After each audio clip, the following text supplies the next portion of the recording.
this is Heather Steele and Sunny Steele from All Steele Fitness, and today we're here to go over planning and preparing your meals. We all know nutrition is the most important part of any fitness program. So what I'm going to do is give you some easy ways to make nutrition possible and effective. So the first thing is planning. It's very important that you plan the meals out before you actually have to eat the meals. So we recommend a minimum of 3 days prep. So the first thing you want to do is do a grocery list. So here at the Steele household, what we like to do is, go ahead and turn around, we like to use a whiteboard. Why is that effective for us? Is we have 4 people. We have a couple kids and me and my husband. So what we do throughout the week is we put the things that we need or want at the store. So if Sunny uses the rest of the milk while she's having her cereal in the morning, she just puts it up on there and we make sure that we get that. Or, you know, like this week Joey wanted cherries. So, you know, he said, I want some cherries. So I put it up on here. We remembered to get it when we were at the grocery store.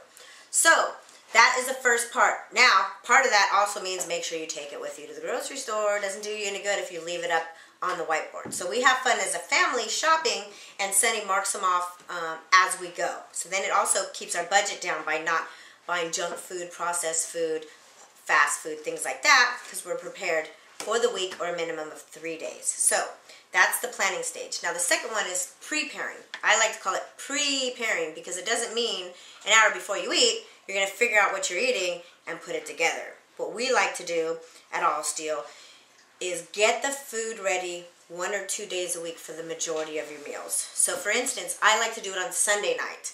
So not really late because I like to go to bed early. So 4 o'clock is my time. So everybody knows we start winding down around 3 o'clock, and I get in here and start putting together food.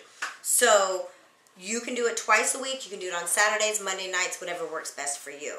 So now I'm going to show you the tools. These are the tools that you're going to need. We're going to start with the things that you need to make sure that you have in your house, if not out on your counter. And the first thing is going to be the measuring stuff. So measure. Measuring spoons. Okay, I like this one. You can get this at Bed Bath & Beyond. Yeah. So what you do is it's always there. We don't lose anything. I just wash it right on here by hand when I'm done. So the measuring spoons are here, everything you need, and the measuring cups. Okay, they're all right here. We don't have to worry about did we find it, did we wash it, where is it at. So I have this always right in the top drawer when I'm preparing any food or even distributing the food out. I use this not only to cook it, but also to get it ready to eat. So whether that's for the week or actually each day when I'm going to eat something. So the next thing that you're going to need, and very, very important, so you're not guessing on how much food you're eating, is, you want to hold this one for me? This is our food scale. Now we just love this food scale. I think we got it for like maybe 12 bucks, 15 bucks on sale at Bed Bath & Beyond. No guessing, right? So you could put, what I like to put on my food scales are going to be my meats, okay? Because it's all in ounces. And also, it does good to put cereals and pasta, things like that on there that are bulky, because what happens is if you use the measuring cups, you're not getting actually the right volume because you can't smash it in with so much. But rice, couscous, things like that, you can smash in. So if you put your cereal on here and it says 53 grams, you're really going to get 53 grams. If you use the measuring cup, you're probably going to get 50 or less. And we want to get the most for our food, right? We don't want to be hungry. So make sure you get something like this. You can use the old one that's not digital, but for a couple bucks more, this is the best way to go. I've had mine for years. Doesn't go bad. So now for actual cooking, what you're going to need is, I'm going to grab the pan. Okay, so like a baking pan or a Pyrex pan is okay. I really like this one. It's kind of old, but you know what? Get your money's worth out of it, right? I can put a whole week's worth of chicken tenders on here, or chicken breast, or fish, anything. I just lay it all out and it cooks really evenly and fast. The whole thing is fast. I don't want you to be cooking 4 hours a night or even 4 hours twice a week. We want to be in and out in an hour and a half, okay? So that's the first thing that you're going to need. The next thing is going to be a pan, right? So I like the big pan. What I like to do on the big pan, you can saute your vegetables, or we like to do patties. So I don't say hamburger patties because we're using either turkey or chicken, right, is what we like to do. Or you could do really lean beef. So we like to do it once, maybe twice a month. We make those up and then they're all ready to go. We don't have to eat them all right away. You use about a pound, 2 pounds. You can get a lot of patties on here and then it's ready to go for the whole week. Kids like to eat it as well as us. Pure protein, don't add anything extra, just the meat. So the next thing you're going to need is a pot. So you can do a big pot okay, or a medium-sized pot. What we're going to put in there is vegetables and our starches.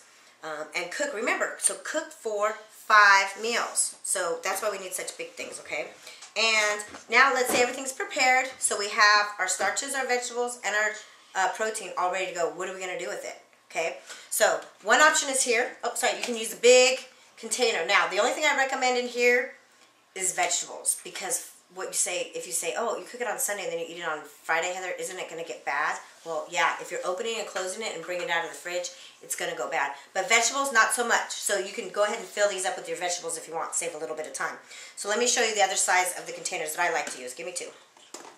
All right, so here's a couple little different options. So, you know, 3 ounces of meat fits really good into either one of these, as well as our starches, right? Because if you put it in this, you're not feeling like you have this big container and it's half empty, okay? So you just want to go ahead and put it in there. So last but not least, I like to use Ziploc baggies or little sandwich baggies for my meat, okay? Because it's really easy. As soon as you pull it out, you stick it in there, close it up. So let me show you what you can do. So in here you put your vegetables, okay? Maybe it's your starches and your vegetables. This is going to be my lunch for tomorrow.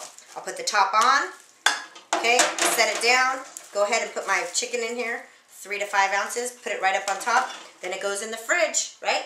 It's all ready to go. So tomorrow morning when I get up, Monday morning, open the door, pull it out, and my lunch is all ready to go. I don't even need to think about it.